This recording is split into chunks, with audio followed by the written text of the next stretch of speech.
বামপন্থী অনেকে আছে, তাদের মধ্যে সবাই তো আর পোস্ট করছে না, তবে যারা পোস্ট করছে বা কয়েকজন যারা রাস্তায় নেমে গেছে, দেখুন একটা জিনিস তো আপনারা মানেন যে বামপন্থীরা নিজেদেরকে সেভাবে পেট্রিয়টিক বা ন্যাশনালিস্টিক এটা তারা বলে না, তারা বলে ইন্টারন্যাশনালিজমের কথা বলে। তো বিশ্বমানব যারা তারা রাস্তায় নেমে গেছে, তারা বলছে যুদ্ধ চাই না, শান্তি চাই ইত্যাদি। তো যারা শান্তির পক্ষে, যারা শান্তিদূত হয়ে আজকে রাস্তায় নেমেছে, তো তারা এই যে যারা ধরুন টেররিস্টরা আমাদের ২৬ জন ভারতীয় নিরীহ নাগরিককে মেরে দিল, সেই সময় তারা কেন শান্তি মিছিলটা করেননি, এটাই আমার প্রশ্ন। তো আমি দেশের বিরুদ্ধে এই সময় কথা বলবো। দেশের স্বার্থে বর্তমান গভর্নমেন্ট অফ দ্য ডে যা সিদ্ধান্ত নেবে সেটাকে আমরা প্রত্যেকে তার সাথে আছি, সেটার সাথে থাকবো। বিশ্বমানব যারা তারা রাস্তায় নেমে গেছে, তারা বলছে যুদ্ধ চাই না, শান্তি চাই ইত্যাদি। তো যারা শান্তির পক্ষে, যারা শান্তিদূত হয়ে আজকে রাস্তায় নেমেছে, তো তারা এই যে যারা ধরুন টেররিস্টরা আমাদের ২৬ জন ভারতীয় নিরীহ নাগরিককে মেরে দিল, সেই সময় তারা কেন শান্তি মিছিলটা করেননি, এটাই আমার প্রশ্ন। তো দেশের ডিফেন্সের স্বার্থে তাদের কি করণীয়, সেই জায়গাটায় মানে ইউএস হস্তক্ষেপ, মার্কিন যুক্তরাষ্ট্রের হস্তক্ষেপ, এটাই আমি ঠিক মেনে নিতে পারছি না। আমার মনে হয় দেশেরও বেশিরভাগ মানুষ মেনে নিতে পারছে না, এবং এই জন্য একটা স্বাভাবিক একটা ক্ষোভ তৈরি হয়েছে। এই ক্ষোভটা কিন্তু মাননীয় প্রধানমন্ত্রীর বিরুদ্ধে, এই ক্ষোভটা কিন্তু আমাদের আর্মির বিরুদ্ধে না। বিভিন্ন রাজ্যের মুখ্যমন্ত্রীদের জানানো যেতে পারে, কিন্তু সেই জিনিসগুলো যদি সর্বসমক্ষে চলে আসে, তাহলে হয়তো আমরা ঘুরপথে কিন্তু আমাদের যারা শত্রু দেশ তাদেরকেই হয়তো আমরা সাহায্য করে দিতে পারি। আমরা দেখতে পাচ্ছি যে বিহারে তারা বড় বড় হোর্ডিং লাগাচ্ছে, এই যে অপারেশন সিন্দুরকে কেন্দ্র করে মোদিজি এবং নিজেদের স্থানীয় নেতৃত্বের ছবি দিয়ে দিয়ে। প্রধানমন্ত্রী বক্তব্যর পরে গোটা দেশবাসীর যেটা একটা প্রশ্ন ছিল যে পূর্ণম সাউকে নিয়ে প্রধানমন্ত্রী কেন কোনো বক্তব্য রাখলেন না। আজকে সে বক্তব্যের একদিন পরেই সকাল 10:30টার সময় ভারতে অর্থাৎ তার নিজ দেশে ফিরেছেন পূর্ণম সাউ। যেই পূর্ণম সাউকে ফেরানো নিয়ে মুখ্যমন্ত্রী নিজে মানে কেন্দ্রের সঙ্গে কথা বলেছিলেন, তাকে হস্তান্তর করতে হয়েছিল সেখানে দাঁড়িয়ে। এই বিষয়ে কি বলবেন? প্রথমেই আমি পূর্ণম সাউয়ের ফ্যামিলিকে এবং তাকে আমি অত্যন্ত অভিনন্দন জানাবো, ধন্যবাদ জানাবো আমাদের বিএসএফকে, আমার মাননীয় মুখ্যমন্ত্রীকে, আমার মাননীয় সাংসদ শ্রী কল্যাণ ব্যানার্জিকে, এবং অবশ্যই দেশের সরকারকে এই পুরো জিনিসটা অত্যন্ত স্ট্র্যাটেজিক্যালি ম্যানেজ করার জন্য। যদিও অনেক দিন লেগে গেল, সেই বোধহয় 23শে এপ্রিল পূর্ণম সাউকে কাস্টাডিতে নিয়েছিল পাক রেঞ্জার্স। তো অনেক দিন সময় লাগলো ঠিকই, অত্যন্ত উদ্বিগ্ন ছিল ওর ফ্যামিলি। তো আমি ওর গোটা ফ্যামিলিকে, রঞ্জনী ওনার স্ত্রী রঞ্জনী দেবী সহ আমি সকলকে আমার আন্তরিক অভিনন্দন জানাবো। এবং মাননীয় প্রধানমন্ত্রীর স্পিচে এটা নিয়ে বক্তব্য ছিল না ঠিকই, তার স্পিচ থেকে আমরা অনেক কিছুই আশা করেছিলাম, সেটা পাইনি। কিন্তু আমার মনে করি যে আমাদের দেশের যারা ফৌজি তারা কিন্তু অত্যন্ত কি বলবো স্ট্র্যাটেজিক্যালি এই পুরো জিনিসটা ম্যানেজ করেছে। সবাইকে অত্যন্ত ধন্যবাদ জানাচ্ছি আমি। আজকে শুধুমাত্র যে পূর্ণম সাউ তিনি যে দেশে ফিরে এসেছেন তা কিন্তু নয়। আজকে যেটা আমরা জানি যে একজন পাক রেঞ্জার যে রাজস্থান থেকে, তাকেও কিন্তু আজকে নিজের দেশে ফিরিয়ে দেওয়া হয়েছে। আমি এটাই বললাম যে এটা অত্যন্ত স্ট্র্যাটেজিক্যালি করা হয়েছে। সেই যে পাক রেঞ্জার তাকেও যে গ্রেফতার করা হয়েছিল, আমি যতটুকু জানি সেটাও কিন্তু এই স্ট্র্যাটেজির একটা পার্ট হিসেবেও করা হয়েছিল, এবং এটা খুবই ন্যাচারাল ব্যাপার যে এটা একটা এক্সচেঞ্জ হয়েছে। সেটা নিয়ে আমার বিশেষ কিছু মন্তব্য নেই। সেটা যা আমাদের যা নীতি আছে, যা বিদেশ নীতি আছে, বা যেটা আমাদের আর্মির নীতি আছে, সেই অনুযায়ী জিনিসটা হয়েছে, সেটা নিয়ে আমার কোনো বক্তব্য নেই। আমি অত্যন্ত খুশি যে ঘরের ছেলে ঘরে ফিরেছে, এবং আমার রিষড়ার বাসিন্দা তিনি, আমি অত্যন্ত খুশি, এবং আমি মনে করি সারা বাংলার মানুষ, সারা ভারতের মানুষ অত্যন্ত খুশি। আচ্ছা দাদা, একদিকে আমরা দেখছি যে ভারত পাকিস্তান যে সংঘর্ষ এই মুহূর্তে বিরতি রয়েছে, এবং এই সংঘর্ষের সময় থেকে বিভিন্ন পোস্ট আমরা সমাজ মাধ্যমে দেখেছিলাম, এবং এখনও পর্যন্ত যা দেখতে পাচ্ছি সেখানে কোথাও যে বামপন্থীদের দেশদ্রোহী বলে দাগিয়ে দেওয়া হচ্ছে। কিভাবে দেখছেন? দেখুন, আমি কাউকেই ওরকমভাবে দেশদ্রোহী বা দেশপ্রেমী এই ধরনের কোনো সুইপিং রিমার্কস আমি করতে চাইবো না, কারণ বামপন্থী অনেকে আছে, তাদের মধ্যে সবাই তো আর পোস্ট করছে না, তবে যারা পোস্ট করছে বা কয়েকজন যারা রাস্তায় নেমে গেছে, দেখুন একটা জিনিস তো আপনারা মানেন যে বামপন্থীরা নিজেদেরকে সেভাবে পেট্রিয়টিক বা ন্যাশনালিস্টিক এটা তারা বলে না, তারা বলে ইন্টারন্যাশনালিজমের কথা বলে, তারা বলে আমরা বিশ্বমানব। তো বিশ্বমানব যারা তারা রাস্তায় নেমে গেছে, তারা বলছে যুদ্ধ চাই না, শান্তি চাই ইত্যাদি। তো যারা শান্তির পক্ষে, যারা শান্তিদূত হয়ে আজকে রাস্তায় নেমেছে, তো তারা এই যে যারা ধরুন টেররিস্টরা আমাদের ২৬ জন ভারতীয় নিরীহ নাগরিককে মেরে দিল, সেই সময় তারা কেন শান্তি মিছিলটা করেননি, এটাই আমার প্রশ্ন। তো এইগুলো একতরফা হয় না, আর যখন দুটো দেশের মধ্যে বা দুটো ফোর্সের মধ্যে যখন লড়াই হয়, তো সেই জিনিসটা সবসময় সমানে সমানে একটা হতে থাকে, একটা মেজার্ড অ্যাটাক হতে থাকে। এবং ভারত তো মানে এমনি নিরীহ পাকিস্তানিদের মারেনি, পাকিস্তানি সিভিলিয়ানদের মারেনি। ভারত খুব স্ট্র্যাটেজিক্যালি, খুব প্রিসিশনের সাথে আমাদের সেনা তারা কিন্তু পাক জঙ্গি ঘাঁটিগুলোকে নষ্ট করেছে। তো সেইটা নিয়ে সিপিএমের এই যে বিশ্বমানবদের কী সমস্যা আমি জানি না। তারা যদি মনে করে যে জঙ্গিদেরও মানে তারা যদি হিউম্যান রাইটস বা মানবাধিকারের কথা যদি তারা বলে, তাহলে সত্যিই কিছু বলার নেই। এ ব্যাপারে আমার কোনো মন্তব্য নেই, কিন্তু অ্যাট দ্য সেম টাইম আমি মনে করতে চাই না যে সব বামপন্থী মানেই তারা দেশদ্রোহী বা কিছু। এটা একটা মানে বিজেপি আরএসএসের ন্যারেটিভ, আমি এই ন্যারেটিভে একদমই প্যান্ডার করতে চাই না। ইতিমধ্যে বিজেপি এবং বামপন্থীদের মধ্যেই কিন্তু সংঘর্ষের রূপটা আমরা দেখতে পাচ্ছি, যেটা বাংলায় আমরা দেখছি ইতিমধ্যে। মানে মূলত তাদেরকে যেভাবে আমরা গত কিছুদিন আগেই যেটা দেখলাম, যেভাবে মিছিলের মধ্যে যে একদম অশান্তি ছড়িয়ে পড়েছিল, অবশেষে রাজ্য পুলিশকে নামতে হয়েছিল, কি বলবো? দেখুন, তারা তো আজকের দিনে দেখাচ্ছে এটা ভালো, তাদের দুজনের আলাদা আইডিওলজি, তারা লড়াই করছে।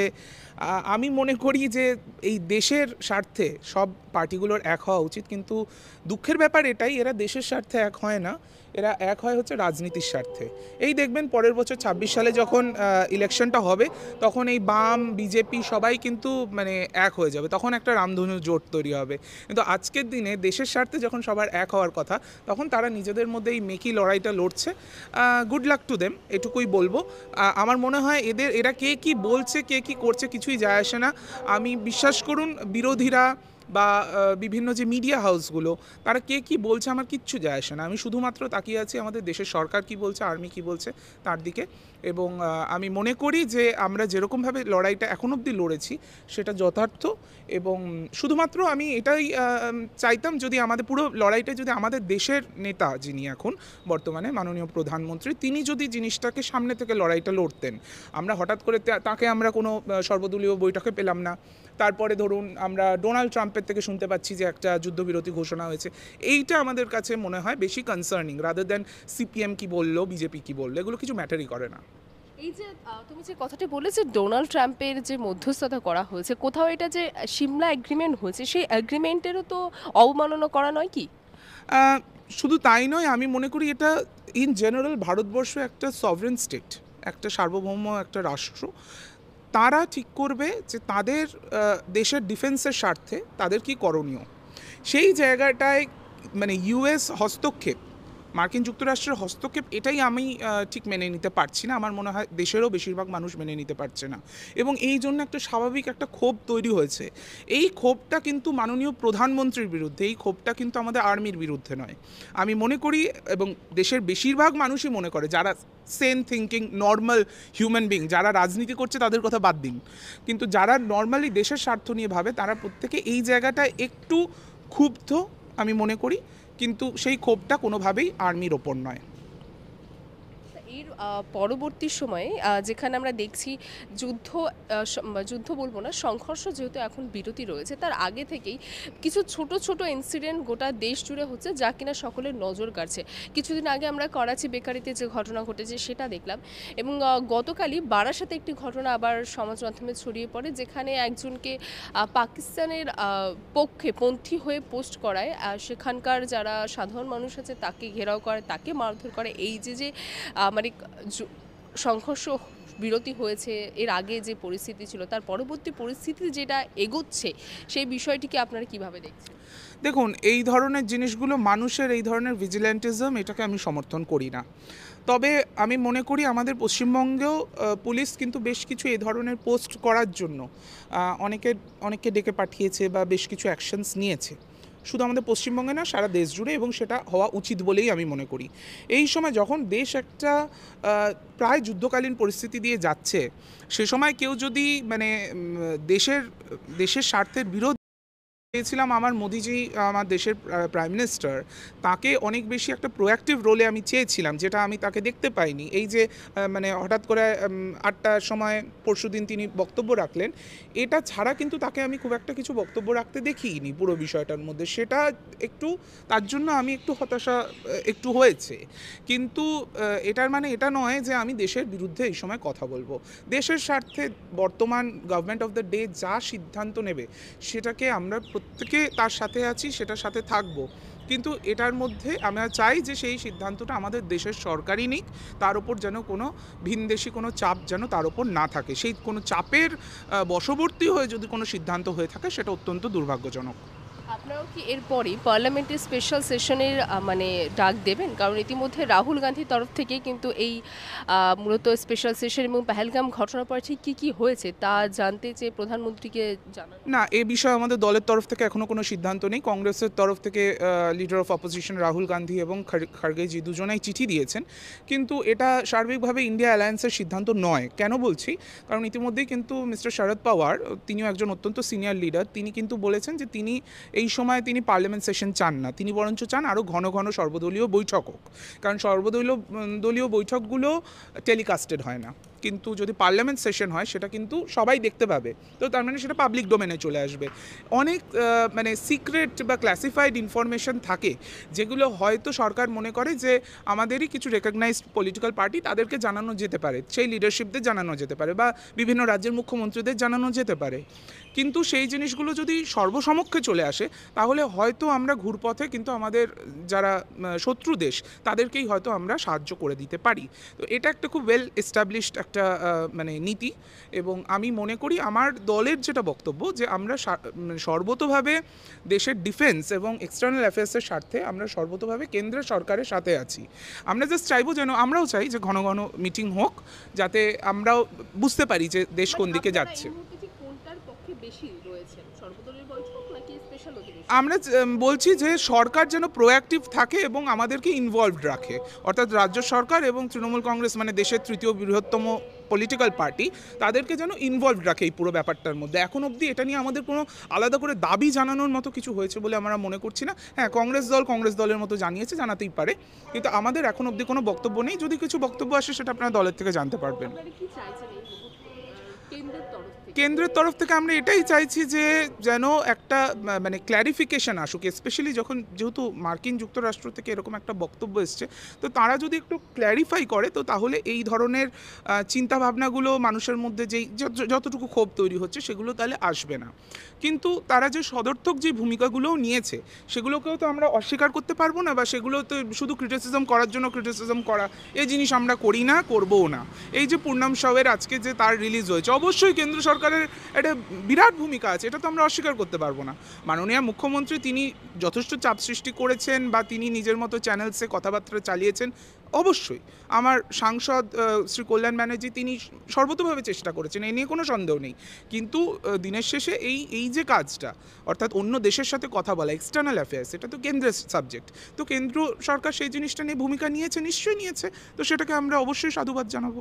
আচ্ছা দাদা, একটা শেষ প্রশ্ন করব। এই মুহূর্তে সংঘর্ষ চলাকালীন বা সংঘর্ষের পরবর্তী মুহূর্তে আমরা দেখতে পাচ্ছি এখন যেটা, যে সমাজ মাধ্যমে বিজেপির মানে যে পেজ রয়েছে সেখানে বহু যুদ্ধের মানে বহু কিছু ইতিমধ্যে পোস্ট করা হচ্ছে, সকলের সামনে তুলে ধরা হচ্ছে। আমি প্রশ্ন যেটা, যে এই যে পোস্টগুলো করা হচ্ছে সেক্ষেত্রে ঠিক কৃতিত্বটা কাকে দেওয়া হচ্ছে পোস্টের মাধ্যমে? দেশের সেনাবাহিনীকে, নাকি একটি মানে রাজনৈতিক দলকে? এটা তো মানে অত্যন্ত দুর্ভাগ্যজনক। এই জিনিসটা নিয়ে বিজেপি ইতিমধ্যেই, যেটা আমাদের আশঙ্কা ছিল সেটা বিজেপি অলরেডি করা শুরু করে দিয়েছে। তাদের যেটা নর্মাল ট্রিক্স, মানে BJP is back to its own tricks. তারা কি করছে না, আমরা দেখতে পাচ্ছি যে বিহারে তারা বড় বড় হোর্ডিং লাগাচ্ছে, এই যে অপারেশন সিন্দুরকে কেন্দ্র করে মোদিজি এবং নিজেদের স্থানীয় নেতৃত্বের ছবি দিয়ে এই আর্মির জওয়ানদের ছবিকে ব্যবহার করে তারা অলরেডি ক্যাম্পেইন করা শুরু করে দিয়েছে। বিহারে এখনো অবধি কিন্তু ওই আদর্শ আচরণবিধি লাগু হয়নি, হ্যাঁ, মডেল কোড অফ কন্ডাক্ট এখনও লাগু হয়নি, তো সেই জন্য তারা এখনও ছুট পেয়ে যাচ্ছে। কিন্তু আমি বলছি যে তারা তো একটা রাজনৈতিক দল, তারা একটা রেকগনাইজ রাজনৈতিক দল, দেশ চালাচ্ছে, তাদের আরও বেশি রেসপন্সিবল হওয়া উচিত। এই যেই কাজটা তারা করছে এটা অত্যন্ত মানে কি বলবো, মানে অত্যন্ত ইমমরাল আমি মনে করি। ঠিক আছে, ইল্লিগাল হয়তো নয়, আমি জানি না, কিন্তু ইমমরাল তো বটেই, ঠিক আছে, ইমপ্রপার তো বটেই। তো সেই জিনিসটা তারা করে যাচ্ছে, কি বলবো, তারা যদি এটারও যদি তারা কৃতিত্ব নেয়, এর আগে আমরা দেখেছি 2019 সালে পুলওয়ামার ঘটনার সময়তেও তারা এই জিনিসগুলো করেছিলেন, যাকে সে বিষয়ে আমি আর ঢুকতে চাই না। কিন্তু এই ঘটনাটা, এটাই কিন্তু সারা দেশ এক ছিল, প্রত্যেকটা রাজনৈতিক দল কিন্তু এটাকে সমর্থন জানিয়েছে, কেন্দ্র সরকার বা আমাদের আর্মির কাজকে। তো তারপরে যদি কোনো বিশেষ একটি রাজনৈতিক দল, শাসক দল, তারা যদি মনে করেন যে তারা ক্ষীর খাবেন এটা থেকে, এই জিনিসটা হতে পারে না, এবং এটার জন্য এটা তাদেরকে ব্যাকফায়ার করবে।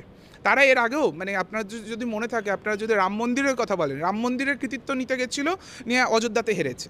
তো এই জিনিস তারা যত কম করেন তত ভালো। বিহার রাজ্যটা শেষ করে দিয়েছে, এনডিএ সরকার বিহারকে শেষ করে দিয়েছে। আমরা চাইবো সেখানে যেন একটা প্রগতিশীল সরকার আসুক। এই যে কথায় কথায় মানে বছরে বছরে যেই বিহারিরা আমাদের পশ্চিমবঙ্গে চলে আসছে তাদের কর্মসংস্থান খুঁজতে, সেই জিনিসগুলো বন্ধ হওয়া প্রয়োজন। আমরা চাই সেখানে নিজস্ব রাজ্যে তারা, নিজের রাজ্যে নিজের মাটিতে তারা কর্মসংস্থান পান, তারা মানে সমস্ত রকমের সুবিধা তারা পান, হেলথের সুবিধা তারা পান। তো সেগুলো আমরা চাইবো। তারা কেন পশ্চিমবঙ্গের ওপর নির্ভরশীল হবেন? বাংলা হান্টের আরো খবর দেখতে নজর রাখুন। বাংলা খবর মানেই বাংলা হান্ট।